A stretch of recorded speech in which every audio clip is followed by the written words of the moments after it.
વડોદરા શહેરના સત્તાધીશોને જગાડવા માંગીશ, એમના પોસ્ટરોને ખાડા પાસે લગાવીને એક વિરોધ નોંધવા માંગુ છું, કારણ કે વડોદરા શહેરને સ્માર્ટ સિટી બનાવવાની વાતો જે ભાજપના સત્તાધીશો કરી રહ્યા છે, જે વડોદરા શહેરના મ્યુનિસિપલ મેયર અને કમિશનર કરી રહ્યા છે, એ ક્યાંક ને ક્યાંક પ્રજાને બેવકૂફ બનાવી રહ્યા છે। આજે તમે ફતેગંજ વિસ્તારમાં 6 મહિનાથી રોડનું કામ કરતા હોય અને હજુ પણ રોડનું કામ પૂર્ણ ના થતું હોય તો તમારા માટે એ શરમજનક વસ્તુ છે।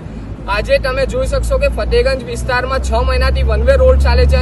લોકોને કેટલી હાલાકી ભોગવવામાં આવી છે એ મેયર કે મ્યુનિસિપલ કમિશનરને દેખાવામાં નથી આવતું। તો આજે હું તમારો પોસ્ટર લગાવીને વિરોધ નોંધાવીશ અને તાત્કાલિક ધોરણે આ ફતેગંજ વિસ્તારનો રોડ અને વડોદરા શહેરના તમામ ખાડાઓને પૂરવામાં આવે એવી માંગણી પણ કરીશ, કારણ કે વડોદરા શહેરની પ્રજાએ ભાજપ સરકારને ખોબે ખોબે ભરીને વોટ આપ્યા છે, તો એ વોટ તમને કામ કરવા માટે આપ્યા છે, નહીં કે પ્રજાના પૈસાએ તમને લહેર કરવા માટે આપ્યા છે। તો હું બીજી અપીલ વડોદરાવાસીઓને પણ કરીશ કે તમે તમારા ઘરની આસપાસ જેટલા પણ ખાડા પડતા હોય એ તમામ જગ્યાએ એમનો બેનર લગાવીને વિરોધ નોંધાવો, કારણ કે આ ભાજપના સત્તાધીશો અને મ્યુનિસિપલ મેયર અને કમિશનર ક્યાંક ને ક્યાંક ઊંઘમાં બેસી ગયા છે।